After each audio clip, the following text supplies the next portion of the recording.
بانی P T I سے جو ملاقات کا معاملہ ہے اب شدت اختیار کر گیا ہے اور اسلام آباد ہائی کورٹ نے بانی پی ٹی آئی سے جیل ملاقاتوں کے عدالتی فیصلے پر عمل درآمد کا حکم دے دیا، مگر اس کے باوجود وزیر اعلیٰ خیبر پختونخوا سہیل آفریدی کی بانی پی ٹی آئی سے ملاقات نہیں ہو سکی ہے۔ دوسری جانب وفاقی وزیر پارلیمانی امور طارق فضل چودھری نے نجی ٹی وی کے پروگرام میں یہ گفتگو کرتے ہوئے کہا ہے کہ بانی پی ٹی آئی کے لیے بڑی آفر دے دی ہے۔ وہ کہتے ہیں کہ بانی پی ٹی آئی کی سیاسی سرگرمیوں سے اڈیالہ جیل کے 8000 قیدی مشکلات کا شکار ہیں اور اگر پی ٹی آئی درخواست دے تو حکومت بانی پی ٹی آئی کی رہائش گاہ بنی گالہ کو سب جیل قرار دے کر انہیں وہاں منتقل کرنے کے لیے تیار ہے، جس پر علیمہ خان نے رد عمل دیا ہے اور انہوں نے یہ کہا ہے کہ یہ آفرز بڑی دیر سے موجود ہیں، اگر ایسا کرنا ہوتا تو پہلے ہی کر چکے ہوتے۔ بانی پی ٹی آئی اپنی مرضی سے جیل میں موجود ہیں۔ ادھر بیرسٹر سلمان اکرم راجہ کہتے ہیں کہ پورے ملک میں جلسے کرنے کا کہا ہے اور نومبر میں کراچی میں ایک بڑا جلسہ کریں گے، کراچی کے بعد حیدرآباد اور پورے ملک میں جلسے کریں گے، جس پر ہم نے آج بات کرنی ہے۔ جی ہاں، اس پر بات کرنے کے لیے ہمارے ساتھ موجود ہیں اسٹوڈیوز میں سلمان عابد صاحب، سینئر تجزیہ کار ہیں۔ السلام علیکم سلمان عابد صاحب، کیسے ہیں آپ؟ ٹھیک ٹھاک ہے الحمدللہ۔ سلمان عابد صاحب، سیاسی گرما گرمی تو چل رہی ہے، موسم تو جا رہا ہے تھوڑا تھوڑا سردی کی طرف، لیکن یہاں پہ جو سیاسی درجہ رہا ہے وہ بڑا ہے۔ وہ جو معاملات تھے ملاقات والے، ان کو لے کر تھوڑا سا خراب ہوتا بھی دکھائی دے رہا ہے۔ آپ کے خیال میں کیا یہ درست فیصلہ ہے کہ عدالتی حکم کے باوجود ملاقات ہونے نہیں دی جا رہی، یا پھر ان کا بضد ہونا جو ہے وہ غلط ہے، انہیں کابینہ تشکیل دے دینی چاہیے؟ اور یہ کوئی پہلی دفعہ نہیں ہو رہا کہ عدالتی فیصلے کو تسلیم نہیں کیا جا رہا۔ پچھلے کئی سالوں سے اگر ہم دیکھیں تو عدالتوں کے فیصلوں کے باوجود ہماری حکومت، ہماری اسٹیبلشمنٹ بہت سے فیصلوں کو تسلیم کرنے کے لیے تیار نہیں ہے۔ اب حکومت نے کہا کہ ہمیں تو کوئی اعتراض نہیں ہے، بانی پی ٹی آئی سے کوئی ملنا چاہتا ہے تو طریقہ کار موجود ہے۔ اب وہ طریقہ کار انہوں نے اختیار کیا، اس پہ بھی ان کو اجازت نہیں مل سکی۔ اس کے بعد انہوں نے عدالت کا سہارا لیا، عدالت کا حکم بھی آ گیا، اس کے باوجود ان کو اجازت نہیں مل سکی۔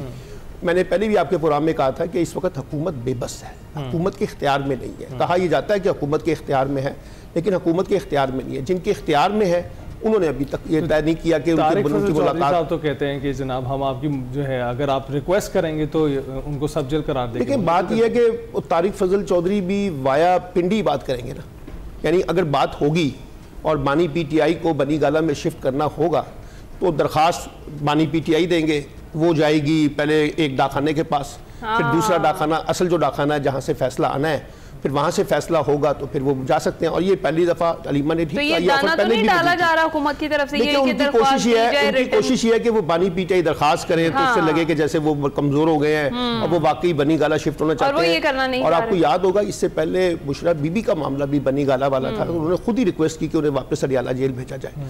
تو میرا نہیں خیال کہ یہ بانی پی ٹی آئی ایسا چاہیں گے۔ اس کی وجہ یہ ہے یا تو بانی پی ٹی آئی کو وہاں جا کے سیاسی گفتگو کرنے کا موقع مل سکے، جب سب جیل قرار دیں گے تو وہاں سیاسی گفتگو تو نہیں کر سکیں گے، تو بانی پی ٹی آئی تو سیاسی گفتگو کریں گے جہاں بھی جائیں گے، اس لیے وہ ان کو یہاں پہ وہ بہتر جگہ پہ موجود ہے، ان کا امیج بلڈ ہو رہا ہے۔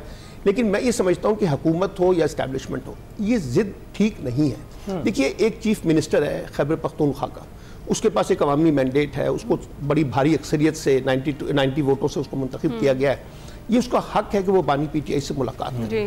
اب اگر آپ اس کو ملاقات نہیں کرنے دیں گے تو اس سے وفاق کے درمیان اور حکومت کے درمیان ایک ٹکراؤ پیدا ہوگا۔ اور آپ نے دیکھا کہ ابھی تک سہیل آفریدی صاحب بطور وزیر اعلیٰ وفاق کے کسی اجلاس میں شرکت نہیں کر رہے، اور انہوں نے مشروط کیا ہوا ہے کہ جب تک ان کی بانی پی ٹی آئی سے ملاقات نہیں ہوگی نہ کابینہ بنے گی، نہ کابینہ کی حتمی منظوری ہوگی، اور نہ وہ کسی وفاق کے ساتھ دیں گے۔ اچھا، آپ یہ چاہتے ہیں کہ وفاق میں اور صوبے کے درمیان ایک ہم آہنگی پیدا ہو، تو اس کے لیے پھر ایک بڑا بریک تھرو تو کرنا پڑے گا، تو وہ بڑا بریک تھرو ہونا چاہیے تھا اور عدالتی فیصلے کا احترام کیا جانا چاہیے تھا، ایک بات۔ دوسری طرف یہ کہ جو صوبائی حکومت ہے اس کو بھی ایک بات سمجھنی ہوگی کہ یہ ایک پروسیجرل ملاقات ہے، یہ ہوگی ضرور، جب بھی ہوگی، آج نہیں ہوگی، کل ہوگی، پرسوں ہوگی، لیکن آپ باقی معاملات جو ہیں اس کو ایز اٹ از چلاتے رہے اور اس کو ایک انا کا مسئلہ نہ بنائیں۔ اور اگر ملاقات نہیں ہو رہی تو اس سے حکومت کا قد گر رہا ہے، حکومت کا قد انتظامی معاملات اس سے متاثر نہ ہو، انتظامی معاملات متاثر نہ ہو۔ تو یہ صوبائی حکومت کو بھی سمجھنا چاہیے کہ وہ کوئی ایسا راستہ اختیار نہ کرے جس سے یہ لگے کہ صوبائی حکومت پہلے سے ایک ٹکراؤ کی پالیسی پہ چلنا چاہتی ہے۔ تو یہ وفاق کی ذمہ داری بھی ہے اور صوبائی حکومت کی ذمہ داری بھی ہے کہ وہ اپنی اپنی جگہ پولیٹیکل میچورٹی کا مظاہرہ کریں اور ایک انا کا مسئلہ نہ بنائیں۔ اور جہاں تک بانی پی ٹی آئی کی شفٹنگ کا معاملہ ہے، دیکھیے عدالتوں کو چاہیے کہ اب تاخیری حربے اختیار نہ کریں۔ عدالتوں میں مسلسل، چاہے وہ ان کا جتنے بھی مقدمات چل رہے ہیں، چاہے وہ توشہ خانہ 2 کا کیس ہے، چاہے وہ القادریہ ٹرسٹ کا معاملہ ہے، اس میں تاخیری حربے بہت اختیار کیے جا رہے ہیں. اب عدالت کا کام یہ ہے کہ وہ اپنے تاخیری حربے اختیار کرنے کے بجائے فیصلے کریں، فیصلے سنائیں تاکہ معاملات آگے بڑھ سکیں. لیکن اب یہ جو جس قسم کی آفر کی جا رہی ہے، اور یہ دیکھیے یہ صرف طارق فضل چودھری نے آفر نہیں کی، اس سے پہلے حذیفہ رحمان نے یہ کہا، اس کے بعد رانا ثناء اللہ صاحب نے 2 دن پہلے یہ کہا کہ جی اگر وہ جانا چاہتے ہیں تو ہمیں درخواست دیں، طریقہ کار موجود ہے. تو اس کا مطلب ہے کہ حکومت بھی اپنی کمزوری دکھا رہی ہے. حکومت کو بھی لگتا ہے کہ بانی پی ٹی آئی ان کے لیے خطرہ بنتے جا رہے ہیں، اور بانی پی ٹی آئی کو پتا ہے کہ میں ان کے لیے خطرہ ہوں، اور ان کو پتا ہے کہ جب میں بنی گالا یہاں سے شفٹ ہوں گا تو ایسے لگے گا جیسے میں نے کمپرومائز کر لیا. تو وہ کمپرومائز کرنے کی پوزیشن میں نہیں جانا چاہتے. وہ چاہتے ہیں کہ ان کا قد کاٹ جس طریقے سے وہ ہے وہ مینٹین رہے، اور لگے کہ وہ واقعی مزاحمت کر رہے ہیں. اور جیل میں بیٹھ کر وہ بانی پی ٹی آئی پہلے کہہ چکے ہیں کہ وہ عدالتوں کے ذریعے ریلیف لے کر یہ جیل سے باہر نکلیں گے. تو میرا خیال ہے کہ اس وقت جو ایک ٹکراؤ کی کیفیت بن رہی ہے نا، وہ نہ بننی نہیں چاہیے. اس کی وجہ کیا ہے؟ دہشت گردی کے حوالے سے اس وقت سیریس کنسرنز کے پی کے اندر موجود ہیں، اور ایک بڑا سیریس ایشو جو دہشت گردی سے نمٹنے کا ہے اس میں وفاق کا، اسٹیبلشمنٹ سیکیورٹی اداروں کا اور صوبائی حکومت کے درمیان کوپریشن کا ہے. اگر ہم یہ ٹکراؤ کے اندر پڑ گئے تو اس سے پھر وہ دہشت گردی کی جنگ جو ہے وہ اور اب یہ جو جلوس اور جلسے جو جس کی پلاننگ کی جا رہی ہے، دیکھیں وہ تو 2 سال سے پلاننگ کر رہے ہیں، 2 سال سے آپ ان کو اجازت تو دے نہیں رہے، اور نہ ان کو مل رہی ہے کسی سیاسی سرگرمی کی اجازت. کے پی کے کی حد تک وہ جلسے جلوس کر سکتے ہیں، لیکن اگر وہ اسلام آباد کی طرف آنے کی کوشش کریں گے تو پھر وہ ایک ٹکراؤ کی جو کیفیت ہے وفاق کے درمیان اور صوبائی حکومت کے درمیان وہ پیدا ہوگی. آپ نے کل دیکھا رانا ثناء اللہ صاحب نے کہا کہ اس دفعہ تو ہم کسی کو آنے بھی نہیں دیں گے، کسی کو اٹک کا پل بھی کراس نہیں کرنے دیں گے، اور اس دفعہ بڑی اچھی طریقے سے پھینٹی لگائیں گے. تو اس سے لگتا یہ ہے کہ جیسے ٹکراؤ کا ماحول پیدا ہوگا. تو اس لیے پی ٹی آئی جلسے جلوس تو کرنا چاہتی ہے، لیکن یہ اس کو اجازت پچھلے 2 سال سے نہیں برقرار ہے. خیبر پختونخوا سے تو وفاق کا مسئلہ جاری ہی ہے، اور وفاق کے مسائل اپنی جگہ جس کی وجہ سے ملاقات وہ ہونے نہیں دے رہے. لیکن پنجاب میں بھی ایک مسئلہ اٹکا ہوا ہے اور کافی دیر سے بلدیاتی الیکشن جو ہے وہ کافی تاخیر کا شکار ہو گیا. آپ کا بڑا آپ عبور حاصل ہے آپ کو بلدیاتی الیکشنز اور لوکل باڈیز کے اوپر. تو کیا آپ کو کیا چیز نظر آ رہی ہے؟ 2015 میں جب الیکشن ہوئے تھے نا، وہ سپریم کورٹ کے فیصلے کے تحت ہوئے تھے. اس وقت بھی صوبائی حکومت جو چیف منسٹر شہباز شریف صاحب تھے انہوں نے اپنی مرضی سے نہیں کروائے تھے، عدالتی حکم پہ کروائے تھے. ابھی بھی الیکشن کمیشن نے ان کو مہلت دی کہ آپ جو ہے دسمبر کے آخری ہفتے میں الیکشن کروا دیں. تو انہوں نے کیا کیا کہ 2022 کے ایکٹ کے مقابلے میں 2025 کا ایکٹ لیا ہے. اب وہ ایکٹ جو ہے آئین کے آرٹیکل 140A کے خلاف بھی ہے، آرٹیکل 32 کے خلاف بھی ہے، آرٹیکل 7 کے خلاف بھی ہے، اور وہ جو میثاق جمہوریت کا معاہدہ ہوا تھا جس میں کہا گیا تھا دونوں جماعتیں جماعتی بنیادوں پر آئندہ الیکشن کروایا کریں گی، اس میں بھی انہوں نے غیر جماعتی الیکشن کروانے کا فیصلہ کیا ہے.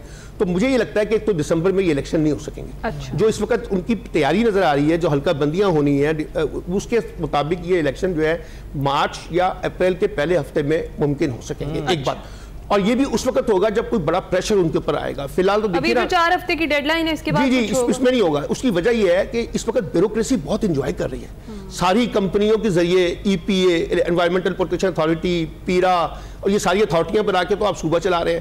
صوبائی حکومت جو ہے اس نے سارے معاملات اپنے کنٹرول میں رکھے ہوئے ہیں. وہ کیوں چاہے گی کہ الیکٹڈ ریپرزینٹیٹیو لوکل گورنمنٹ میں آئیں اور ان کے ذریعے اختیارات کی تقسیم ہو، مالی بنیادوں پر، انتظامی بنیادوں پر.